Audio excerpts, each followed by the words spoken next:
Assalamualaikum warahmatullahi wabarakatuh. Alhamdulillahi rabbil alamin. Wassalatu wassalamu ala ashrafil anbiya wal mursalin. Nahmaduhu wa nasta'inuhu wa nastaghfiruh. Wa na'udzu billahi min shururi anfusina wa min sayyiati a'malina. Man yahdihillahu fala mudilla lahu wa man yudlil fala hadiya lahu. Rabbi shrah li sadri wa yassir li amri wahlul 'uqdatam min lisani yafqahu qawli. Amma ba'd. Alhamdulillah, bersyukur pada Allah Subhanahu wa taala kerana dengan izin Allah dapat bersama pada malam ini. Malam ni insya-Allah kita akan sambung pengajian kitab Mishkatul Masabih, hadis yang ke-28. Sambungan ni muka surat 133. Muka surat 133. Ini masih lagi perbincangan, masih lagi berkait dengan ayat 55 suratul A'raf. Ud'u rabbakum tadarru'an wa khufyah innahu la yuhibbul mu'tadin. Berdoalah kepada Tuhan kamu dengan merendah diri dan dengan suara yang perlahan-lahan. Sesungguhnya Allah tidak suka kepada orang yang melampaui batas. Jadi di bawah itu huraian ataupun komentar daripada Imam Qurtubi. Atau kita bincang pada minggu lepas. Baik, berkenaan dengan ayat yang sama, Hafiz Ibn Hajar menyebutkan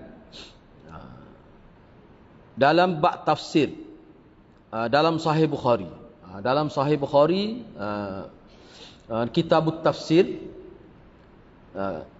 Hafiz Ibn Hajar menyebutkan, ini komentar daripada Hafiz Ibn Hajar semasa menghuraikan ayat ini. Ini dalam Sahih Bukhari. Melampau di dalam berdoa, sebab dalam ayat 27 ni, suratul A'raf ini, ayat 55 suratul A'raf ini,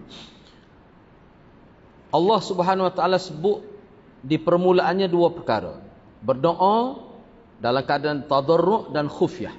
Yakni dalam keadaan merendahkan diri dan juga dalam keadaan suara yang perlahan. Kemudian di akhir ayat itu Allah sebut bahawa Allah tidak suka kepada orang-orang yang melampau.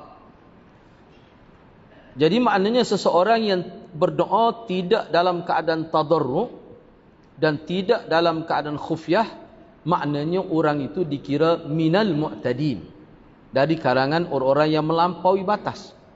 Jadi kata Hafiz Ibn Hajar semasa menghuraikan ayat ini dalam kitab tafsirlah dalam Sahih Bukhari.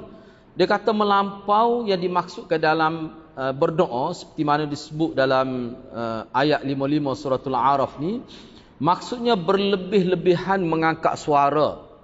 Padahal tak perlu pun di situ. Mana suara tu dinyaringkan sampai ke tahap yang terlalu kuat lah.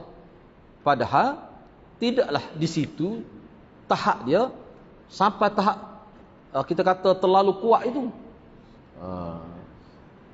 Kecuali kalau dalam peperangan, dalam keadaan getir. Misalnya Nabi kalau dalam peperangan angkat tangan sampai nampak irtaih ni putih ketiak Nabi. Itu disebut. Ini dalam keadaan biasa di masjid, pembesar suara pun sudah ada. Kalau kita perlahan pun bahagian belakang dengan hadapan sama ya dengan. Ini mana berlebih-lebihan mengangkat suara tanpa keperluan, atau meminta sesuatu yang mustahil diperolehi pada syarak, atau meminta perkara maksiat, atau berdoa dengan doa yang tidak sabit daripada Nabi. Doa yang dia berdoa tu tidak sabit daripada Nabi. Terutama yang dinukilkan sebagai sesuatu yang dilarang, seperti berdoa dalam bentuk sajak, seperti baca syair. Doa tu seperti baca syair yang mengada-ngada sifatnya dan meninggalkan sesuatu yang diperintahkan oleh Nabi. Jadi doa ni dia tidak boleh nampak mengada. Kita sebut biar jelah alhamdulillahi rabbil alamin. Dia begini, kalau kita minta dengan manusia bagaimana suara kita, keadaan kita, dengan Allah lebih lagi kena kita kata merendah diri itu. Jadi dalam sesi sebelum ini saya ada sebut bahawa antara yang tidak dibolehkan kalau kita tengok bagaimana Imam Ghazali sendiri sebut, maknanya tidak dalam bentuk mendayu-dayu seperti kita terentak nyanyian misalnya. Kadang-kadang berdoa tu seperti baca Quran dengan ada dengungnya. Itu kira-kiranya tidak tepatlah. Cuba eloklah. Ya? Boleh.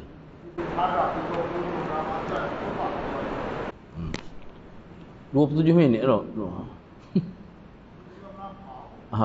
Memang ada orang kritik pun dalam internet. Sebab Nabi pun tak buat begitu. Saya sendiri pun tak tahu berapa kali akak tangan letak lenguh ni. Tu. Sebab tu ada orang kritik. Mana kalau kita kata ada ke Nabi siapa buat begitu, siapa lama gitu 27 minit. Ada tu 23 minit, tak kurang daripada tu. Tak saya alami sendirilah. Sebab dia campur doa tu. Dia campur Nabi baca, panjang sungguhlah. Setengah ulama kata itu tidak tepatlah. Tidak tepat.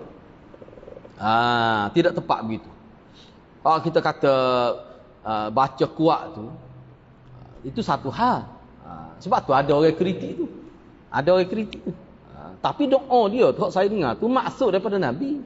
Dia bukan doa yang dia buat sendiri, dia ambil daripada hak Nabi, cuma dia gabung jadi panjang lah. Ada orang kritik. Jangan orang kritik pada kebenaran dia juga. Kenapa panjang gitu semua?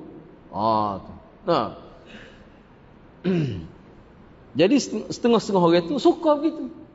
Setengah orang kata, ni panjang pada semaya pula. Jadi ada yang kritik juga. Lepas kalau kita nak tengok Nabi sendiri, gitu kah bulan Ramadan buat? Tak jumpa pula dalam hadis tu. Siapa begitu sekali?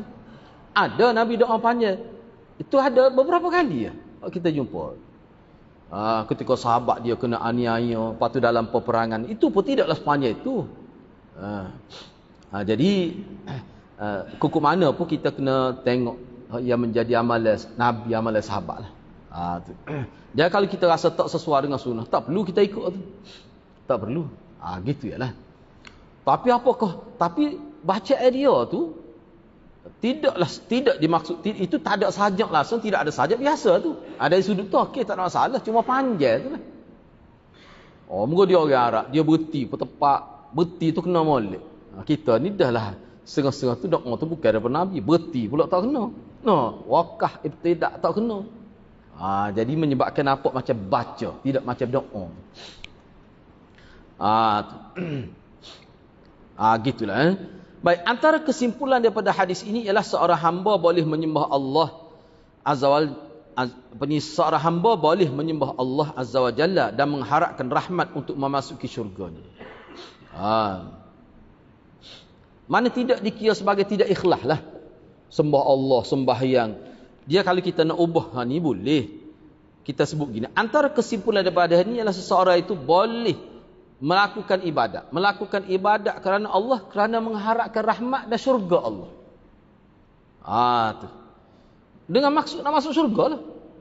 Sebab tu dia buat tu. Sebab kalau ibadat dengan maksud nak dapat rahmat Tuhan, nak masuk syurga, dia tak akan jadi kalau tidak ikhlas. Sebab tu ulama sebut dalam kitab.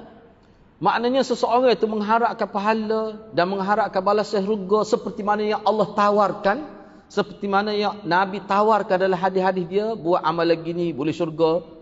Hak tu sebenarnya dia bersambung dengan ikhlas.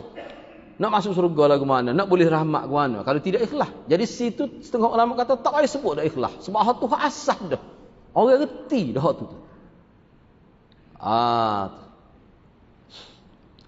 Sebabnya begini, ada pokok tasawuf dia sebut sesiapa yang ibadat ni kerana nak dapat syurga, itu tak betul tu, tak ikhlas tu. Kita kena ibadat kerana nak dapat redha Allah. Dia hak ni ulama dia sebut perbincangan hak ni kata gini, dia panggil ikhtilaf lafzi. Sebenarnya perbalahan tu, pertelingkahan, perbezaan pandangan itu dari segi lafaz makna sama. Apakah tidak ikhlas seseorang nak dapat syurga? dia mesti kena ikhlas baru boleh syurga. Jadi bila dia harap nak syurga, dia sendiri tu kena ikhlas. Jadi kadang-kadang ikhlas ni tak perlu kita sebut sama. Kau nak kali itu kena sebut sama baru ikhlas.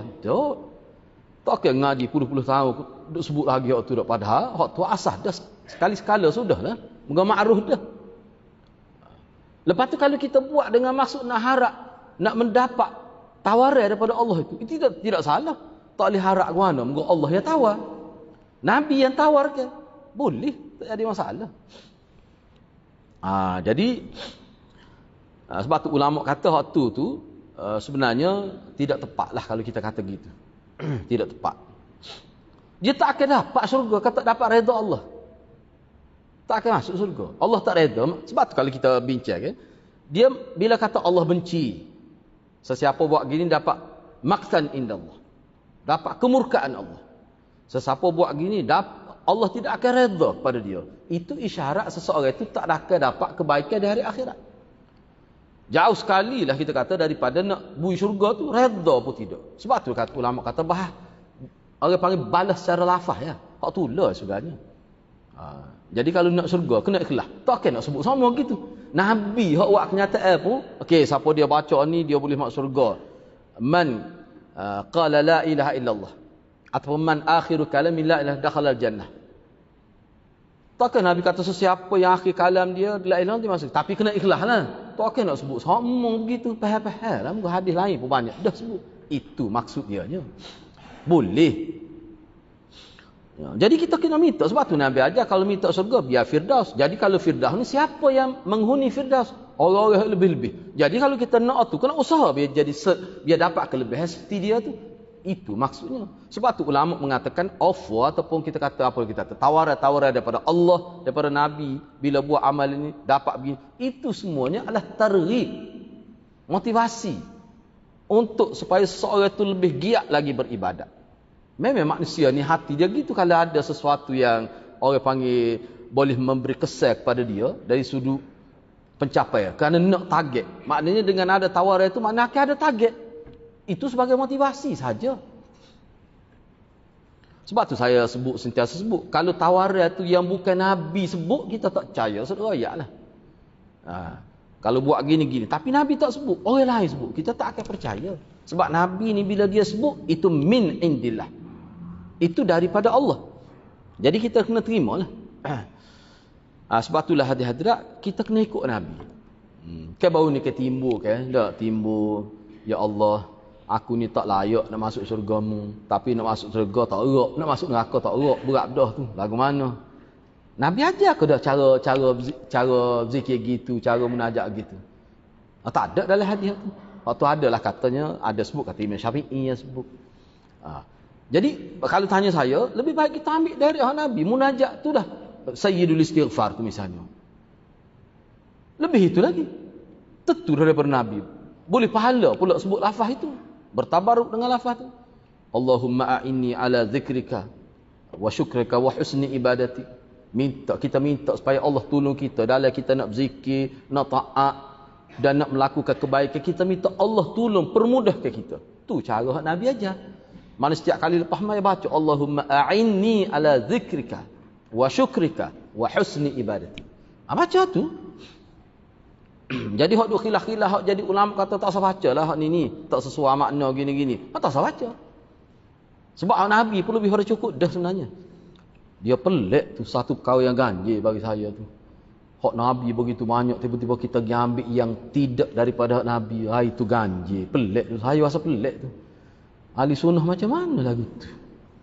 Kalau ahli sunnah mengerti hadirat, dia tak akan ambil dah walaupun nampak molek. Sebab ni hak Nabi. Hak Nabi ni wahyu. Bila kata hak Nabi ni wahyu daripada Allah. Tak tahulah. Hak tu kalau mengikut Ibnul Jauzi lah. Dalam kitab Talbis Iblis tu. Itulah. Itu orang yang begitu. Orang yang buat begitu. Makna dia telah terjatuh dalam Talbis Iblis. Perangkap Iblis. Sahabat saya. Biarlah kalau dia dengar tak apa. Assalamualaikum dia dengar aku 500 semalam Iyalah tapi hak ni ayat kursi. atas sebab kalau buat gini dia jadi ada power. Bila kita nak berhadapan dengan makhluk makhluk halus lah, jin hak jahat-jahat, kita ada kekuatan. Selama mana hadirat? Nak pun habis 500 kali nak malam. Setiap malam. Kerana nak dapat tu lah. Saya kata tak apa tepat ni kalau cara mu. Tapi kok mana setengah ulama kata boleh sebab tu ayat Quran tu. Cuma saya sebut pada dia lah. Tapi janganlah dia baca tu siapa hak lain tak baca ayat Quran. Sebab Nabi baca Quran ni dia mengikut urutan tu siapa daripada Baqarah, Fatihah, Baqarah siapa habis dia mesti siapa habis surah An-Nahl. Sebab tu dia ada doa khatam Quran hak Nabi ajar. Tak panjang sangat, cuma digabung jadi panjang lah. Kemudian bersambung pula. Hak tu tak ditinggal kok mana pun. Ada setengah tu sampai 2 tahun puasa, 2 tahun puasa. Strict. Anak pergi jumpa tu setahun lebih dah. Pucak dah. Anak pergi rumah dia. Suruh dia buka. Kesian. Dia muka dia tua. Dia lepas pencing. Nak pergi apa? Nak suruh ada kekuatan. Tadilah nak menghadapi. Sebab jadi tu umur. 2 tahun. Habis 2 tahun dia puasa. Saya pergi tu setahun lebih dah. Habis 2 tahun tu tak ada berapa bulan. Meninggal dunia. Mati dia. Mati dia. Oh gitu pucak kita kelih. Pucak. Allah tu Allah kata kesiannya. Itulah. Ajaran Islam tak ada memberati diri gitu. Menekan diri gitu tak ada. Baik, cuba kita tengok lagi. Jadi tidak menjadi satu kesalahan seseorang hamba mengabdikan diri kepada Allah, melakukan ibadat dengan mengharapkan rahmat dan dengan maksud nak masuk syurga seperti yang ditawarkan oleh Allah dan Rasul. Tak salah tu. Bahkan hak tu termasuk dalam menyahut seruan Nabi. Baik. Takut kepada azabnya dan takut untuk memasuki syurga. Doa sama Allahumma ajirni minan nar. Hak tu dengan Nabi ajar gitu. Ini adalah amalan umat Islam generasi demi generasi bermula zaman sahabat-sahabat lagi radhiyallahu anhum ajmain. Mereka juga saling memohon syurga kepada Allah dan meminta perlindungan daripada neraka. Bahkan setiap lepas semaya kan sebut selepas semaya sebut semua minta selamat daripada api neraka tu. Nabi Ibrahim berdoa, dan jadikanlah aku sebagai pewaris syurga An-Na'im. Boleh tengoklah situ dia buat. Cuba tengok situlah di bawah tu. Surah Asy-Syu'ara. Ia menolak pandangan yang berpendapat bahawa tidak boleh beribadat kepada Allah Ta'ala kerana inginkan syurga dan takutkan neraka. Tu dikira tidak ikhlas. Ni ada pokok tasawuf yang berpendapat gitu. Sebaliknya ibadat hanya kerana rindu kepada Allah semata-mata. Sebenarnya pandangan ini merupakan satu kesilapan. Tak betul gitu. Sebab dia gini, kita kena ingat. Jangan kita tengok hadis tu saja.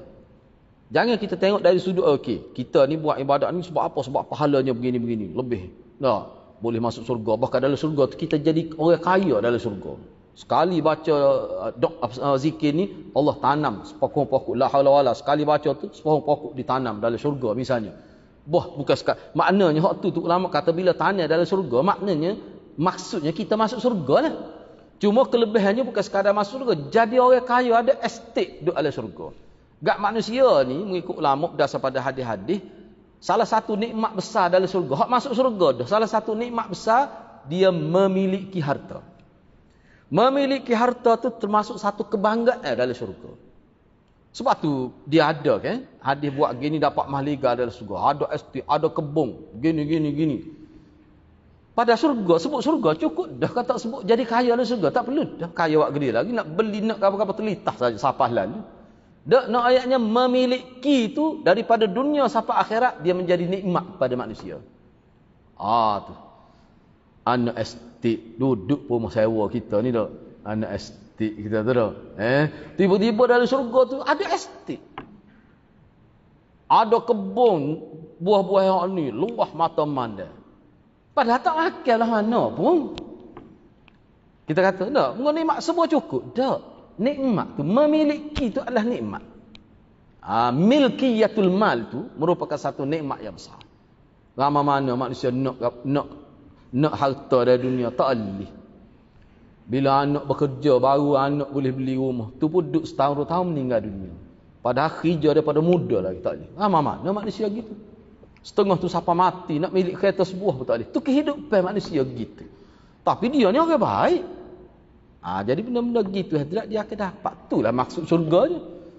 Maksud surganya. Maknanya kita akan dapat sesuatu nikmat hak tidak terbatas. Allah beri lebih daripada segala-gala. Hak dunia ni kalau boleh pun sekejap lepas tu mati. Kereta tu boleh ke orang lain. Bini tu boleh ke orang lain. Harta boleh ke orang lain. Hak kata nikmat pun sekejap saja. Kadang-kadang tak boleh mati. 5 tahun tak boleh selera. Tubuh jadi sakit. Doktor kata minum makan roti dengan air sejuk tak boleh lebih. Air sejuk pun kena sukar, tak boleh lebih. Air kosong. Kaya jangan kira lah. Tu dunia. Dunia tu gitu. Begitulah. Sebab tu saya nasihatlah pada diri saya sendiri dan semua pokok kita ni lah. Kalau mengaji ni. Kita kena utamakan hak Nabi. Kita kena utamakan hak Nabi.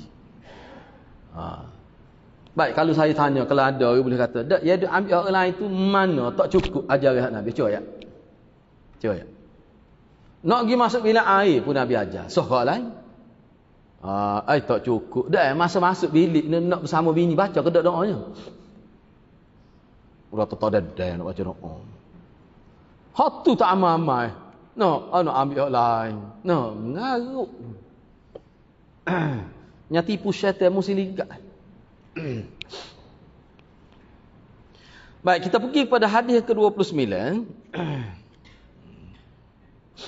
Seterusnya hadis yang ke-29. An Ubay bin Ka'b an Nabi sallallahu alaihi wasallam qala inna lil wudu syaitanan yuqalu lahu al-walahan fattaqu waswasal ma. Diriwayatkan daripada Ubay bin Ka'ab radhiyallahu an. Beliau daripada Nabi sallallahu alaihi wasallam. Nabi bersabda, sesungguhnya wudu mempunyai syaitan yang dipanggil walahan. Maknanya wudu ni bukan waduk. Kalau waduk tu air. Wudu ni perbuatan mengambil wudu.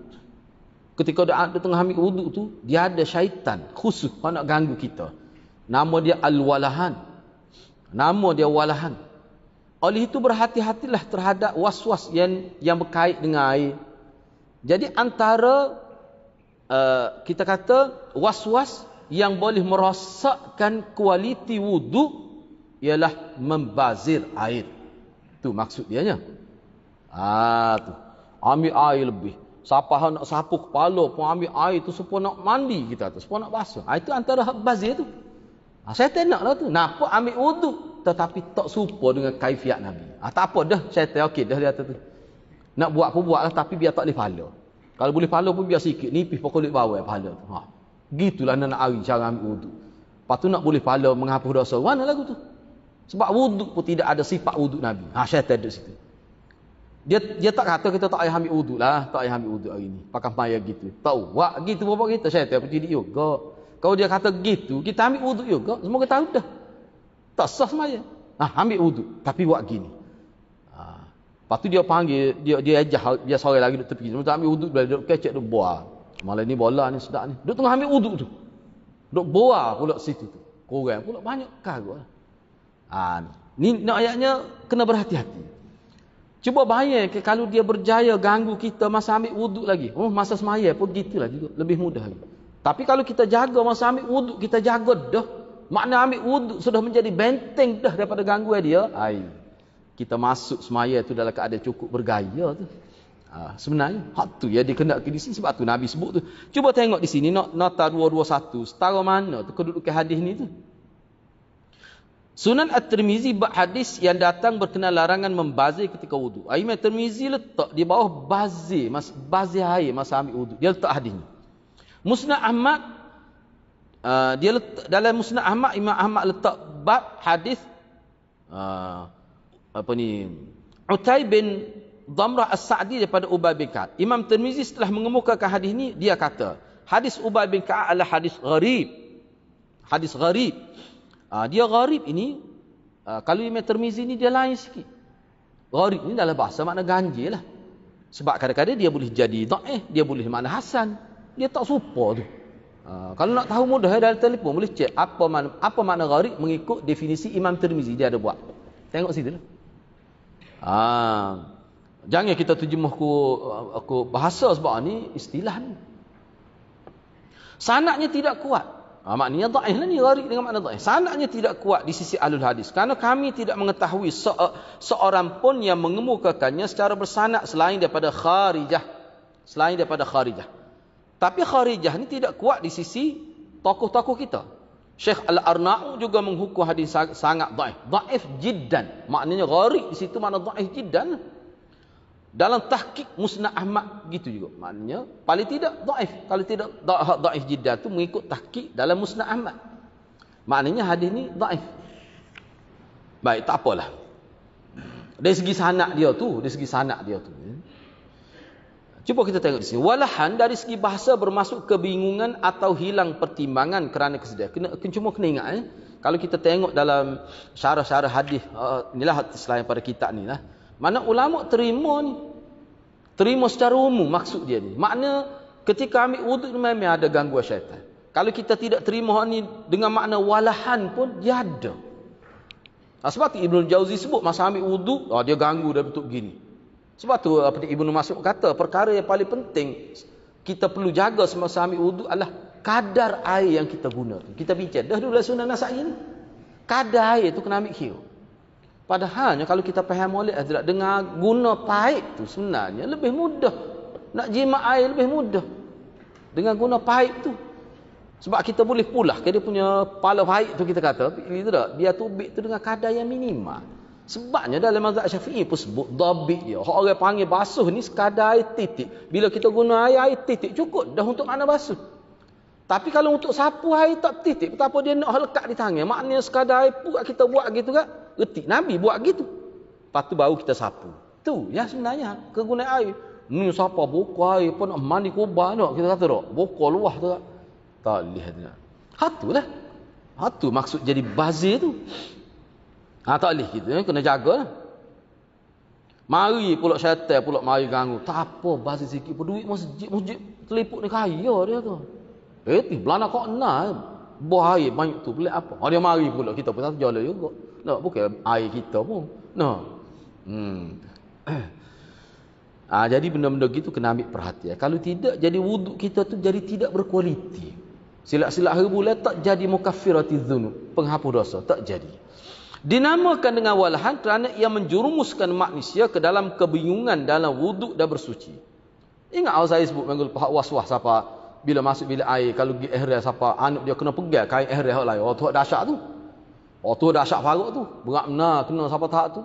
Duduk di rumah ni bini dia kata, "Alah, makna bilik air tu kena dia seorang betul." Sebab kalau dia masuk tak usah tunggulah. Mamu. Ni kih was-was peringkat berat. Nanya kena nyakit ni memang nanya ni. Bukan susah dia seorang lah.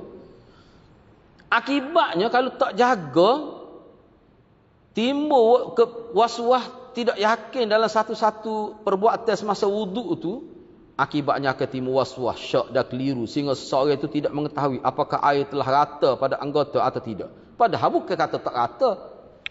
Fikiran sudah biasa terganggu. Sebab apa? Dia dipermainkan oleh syaitan. Orang panggil was-was. Tu kesal dia. Padahal rata dah. Selepas tu timbul pula. Sebab itulah kalau ulama kita kata, dah kita yakin dah masa ambil tu. Lepas tu timbul was-was. Jangan pakai was-was tu. Bahkan kena lawan. Dak memang hari ni pun memang tak saya berkata pun. Kata gitu. Syaitan kata bengong dia ni. Biar dia nak kata gapo. Lepas tu dia mari kat arah pun kita kata gitu. Ni pun awak apa tadi juga. Memang niat tak saya kata pun.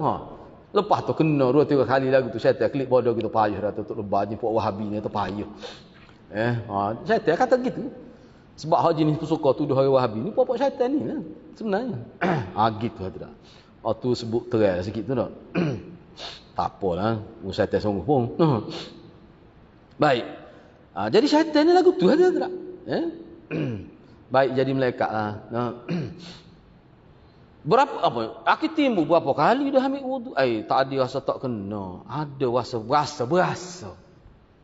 Padahal buat tu tak ada teliti dah. Waswah pula bermaksud lintasan buruk dan tiada kebaikan padanya dalam fikiran seseorang. Dia kena ingat, sini dia tidak sebut. Dia gini, waswah ni lintasan selepas, bukan lintasan sebelum. Bukan lintasan semasa, lintasan selepas. Itu mengikut ulama. Maknanya ketika ambil wuduk tu tak timbul, okey. Lepas tu baru timbul. Tu orang panggil waswah tu. Sebab tu tak boleh pakai tu. Ada dalam hadis, ambil bukan setakat lepas kencing, kita kata lepas kencing, basuh, istibrak dah. Lepas ambil wuduk, selepas tu baru timbul. Lepas tu tengok pula di kain dia tu nampak ada ngecik-ngecik air. Kan ni air kecing. Dia tu lepas tu. Waswah tu dia lepas tu. Masa buat tak rasa gitu. Sebelum buat lagi dak lah. Tu waswah. Kita boleh cek ni waswah ni jenis gitu. Maknanya hak tu daripada syaitan lah tu. Sebab tu Nabi kata ambil air meretik pada seluar hak dekat kemaluan. Lepas ni kalau nampak kat air retik tadi. Tu dengan maksud nak lawan syaitan lah tu. Lepas tu dia mari pula kakek tak sah ke? Tak, memang nak suruh tidak sah hari ni. Kata gitu. Periklah syaitannya. Baru dia tahu. Lagu tu cara dia. Kalau tidak sekali, dua kali, sampai 5-6 kali gak, jadi kenalah penyakit. Dia sekali dua tak kena penyakit tu lalu. Dia kena lawan tak boleh. Tu cara dia nak rawat. Sebab tu saya ingat Dr. Harudin masa dia mengajar, saja nak sebut, dia sebut. Dia kata iblis syaitan ganggu kita ni. Tak boleh ikut dia. Kalau dia kata putih, biar putih pun kita kata kita legal. Tak usah kata putih. Naknya kena lawan, tak boleh lah. Sebab kalau biar ke dia, dah ke dia gak, nak pelepah diri payah. Lah hadirat masalahnya bila tu email nak rokok tu, jadi masuk molek pula dia punya niat tu. Tak ada dong Allah tak jadi. Bila tu email tu nak rokok tu, jadi lalu pula tu. Lepas tu dia ganggu masa mana pula? Masa nak tahiyat pula. At-tahiyah tu tak cakapnya jadi, mudah pastua. Tu naya. Tu penyakit tu. Kita pun serabut. Kebetulan hidup tepi kita itu. Malah ayat masjid mana? At-tahiyah kata tak ada apa dah, mai hidup tepi aku pula tu. Dia biasanya kalau dia duduk sah depan kita terganggu lagi, duduk tepi. Lepas tu kita bila mai tengok dia, ada ke duk datuk ni? Ada ke duk popok Yuwaswi Sufi ni? Tengok kalau ada, kita larilah. Kena sekali tu. Memang terganggu sungguh. Patutlah benda ni dianggap sebagai penyakit pun dalam ibadat. Terganggu saja. Dia nak takbir tu Allah tu kesian kita nampak. Makna bersyukur kita tak kena penyakit tu. Tapi dia sepatutnya dia kena rawat tu dengan cara tak adil lah. Kita kena bunuh tu sifat tu, penyakit tu. Kena ingat waswah ni mari selepas kita buat perbuatan tu. Selepas sempurna dah. Dia hadirat. Memang ulama sebut kalau masa kita buat tu tak sempurna, dia tak timbul waswah. Memang kita akan buat selalu betul lalu. Waswah dia mari lepas selesai dah. Misalnya kita duduk tengah ambil wuduk dah, kata. Kita rasa tak rata. Kita buat lalu, selesai lalu. Sebab tu waswah dia mari masa mana? Dia akan ganggu masa kita. Tubik dah bila air masuk pula. Kalau saya kata kain ihram tu dua bukan sah. Tu. Bapa tu ditakut kecing 2 kali. 2 kain ihram. Lepas tu kelik kat basuh lalu. Bini kata kelik juga. Kelik tu mula-mula buat masuk bila hotel tu. Kecoh tu. Kecoh akak semua. Baru tu lelaki dia tengok. Jemur. Baru lega dia. Nanya ada siapa gitu. Jangan siapa gitu. Baik. Cuba tengok lagi. Antara bentuk kecelaruan yang menimpa orang yang waswah ketika berwuduk ialah dia membasuh mana-mana anggota kemudian. Membasuh kemudian selepas tu baru timbul syak. Apakah anggota sebelumnya telah dibasuh atau tidak? Mari pula bila selesai basuh kaki. Kepala tadi sapu dah ke tak mari? Padahal tadi tak ada pun. Okey ya. Contohnya bila hendak basuh kaki timbul syak, apakah muka atau tangan telah atau belum dibasuh. Lalu kaedah yang biasa digunakan ialah asal antara ada dan tiada ialah tiada. Begitu juga asal antara telah melakukan sesuatu dengan belum melakukan ialah belum melakukannya. Natijahnya bila berlaku keraguan tersebut, maka orang yang syak itu akan mengulangi semula basuhan anggota sebelumnya. Jadi bila timbul syak dia pakai kaedah tadi. Bila syak buat dah ke dak, aku kira asalnya tak buat. Maka jadi pergi buat pula. Jadi pergi buat pula tu bukan kerana kaedah tu sebenarnya, kerana syak tu. Tapi bila syak tu dia pun ambil kaedah tu. Dia tak pakai dah kaedah. Tadi ke buat ke yakin dah. Tak apalah, cuba kita tengok sini. Begitu juga asal antara telah melakukan sesuatu dengan belum melakukannya ialah belum. Kalau kita rasa, tak buat lagi ni, kita tak buat sebab tu asal. Natijahnya bila berlaku keraguan tersebut, maka orang yang syak itu akan mengulangi semula basuhan anggotanya. Perasaan syak itu berulang kali berlaku sehingga menyebabkan wuduk tak selesai. Duk main tu, dua kali masuk. Masalah yang sama juga berlaku pada orang yang syak di dalam sembahyang pun gitulah juga. Patut juga ada sebut ulang bila syak rakaat tu kan, okey.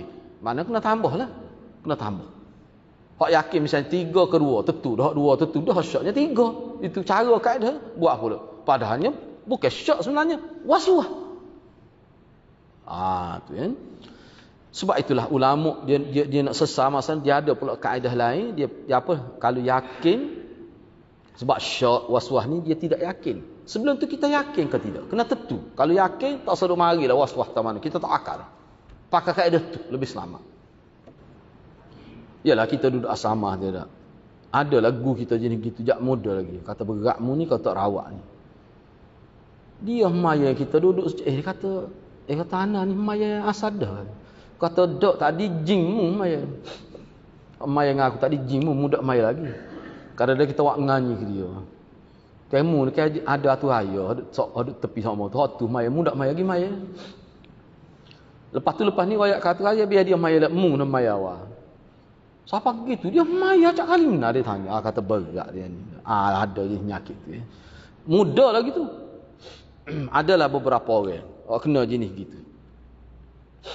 Ada tutup email macam-macam lah kita jumpa. Jadi padahal ngaji sangat dalam kitab fiqh. Supaya juga kita sebut dah. Tak jadi tak apa. Sebab kita usaha dah. Dia tak boleh duduk lama masa situ. Dia jadi penyakit. Misalnya kita at-tahiyah, puasa tak jadi. Tak apa. Sebab dalam bab semaya ni kalau kita baca ni dia ada hukum kesalahan besar, kesalahan kecil.